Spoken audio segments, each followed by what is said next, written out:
Hi everyone, and welcome to Cooking with Cricket. I saw a recipe on Facebook the other day and thought I would try it. It's slow roasted honey glazed pork. So we're going to make the marinade. I have 1 cup of soy sauce,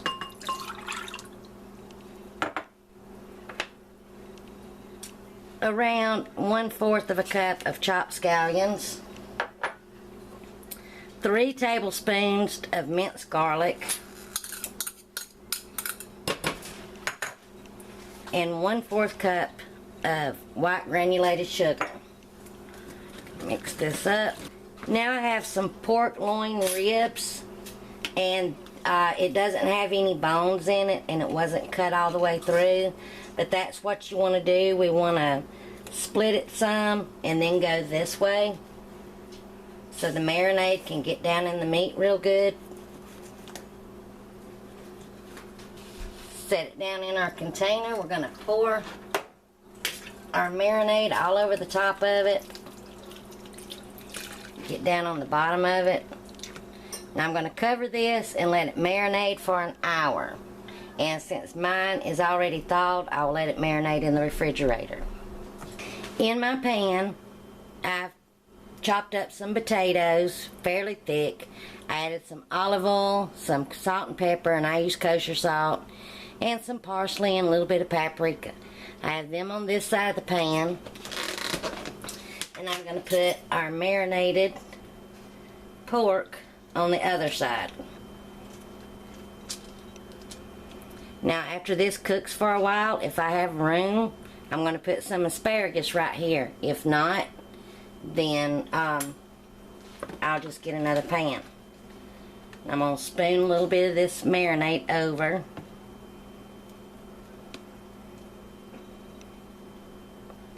I have my oven preheated to 275 degrees. We're going to let this slow cook for an hour. And then after the hour's up, we'll be back to put the asparagus, make the glaze, and finish cooking it. Now we're going to make the glaze. I have 1 cup of brown sugar. Does anybody have a tip or a trick for when I buy brown sugar? After I open it and then store it, it gets hard. Does anybody have a trick to where I can keep it soft like this when you first buy it? Anyway, that's 1 cup of brown sugar, 1/2 of a cup of honey, and 2 tablespoons of soy sauce. And we're just going to mix this together. Alright, halfway through my hour cooking time, I took my oven from 275 and turned it up to 325, and I added just a little bit more of the marinade to it. Now I'm going to slide this over, and my potatoes are getting done. Slide that over, and I've taken some asparagus and I've drizzled them with some olive oil and some salt and pepper, and we're just going to lay that right there. And now we're going to take our glaze and spoon it over the pork. And I have my oven now turned up to 500 degrees. And you may not need to use all of this glaze. Alright, that's all I'm going to use. I have about that much left over. And it's going to mix with the pan juices, and it's going to be so good. Now I'm going to put this back in my oven now again, and now it's at 500 degrees, and we're going to finish cooking this for around 20 to 25 minutes, or until your pork is done.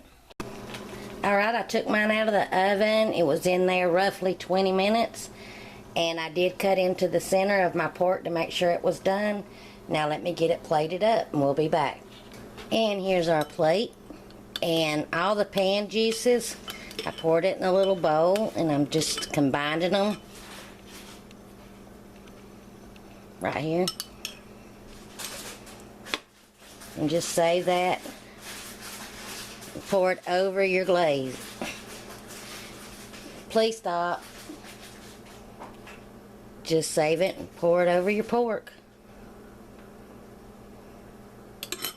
And now time for a taste. I want this end piece right here.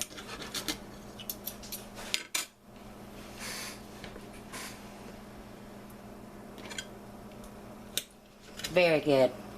So is the potatoes and the asparagus. Now, it does kind of have a sweet flavor to it because of the glaze. So if you don't want that, you could cook your potatoes and asparagus in a different pan. But this is very good. So I hope you enjoy. I know this probably sounds weird or funny to put this on a cooking video.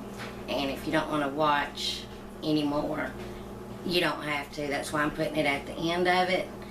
But growing up, we never had asparagus. I know sometimes my dad would get a can of it and eat it, and it just looked gross. And then when I got married, Richard sometime would buy a can of it, and it would just look like just a big old pile of soggy stuff.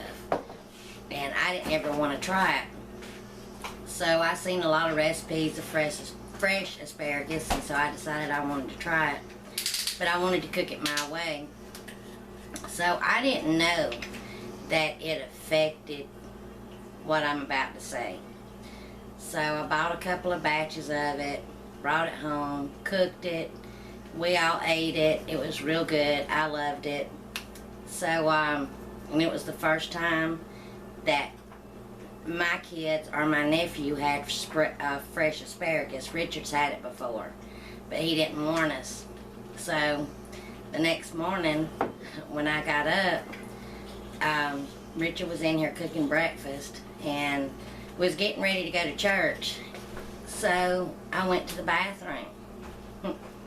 And when I peed, that's the only way I know how to say it, the odor that came out, I just knew I was dying.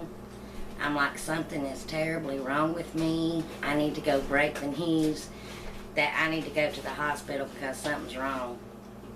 So I came in here and I was going to wait till after we ate. And I sat at the table and I just looked upset, like, I'm like, something's just terribly wrong with me. So eventually, here come my nephew. He'd gotten up, went to the bathroom, he came and sat at the table and he goes, "Aunt Cricket, I think something's wrong with me." And I said, "Why?" He said, "Because when I went to the bathroom, my pee smelled so bad it about made me sick." He said, "I really think I need to go to the hospital." I'm like, well, I wasn't going to say nothing. I do too. And finally Richard was laughing. He's like, asparagus can do that to you, can cause that to smell real bad. And I'm like, you're just saying that because you don't want us to go to the hospital, because he don't like people to go to the hospital or doctors or nothing. And, I just didn't believe him until I got on the internet and looked it up. So I thought that was funny because me and my nephew thought we was dying. So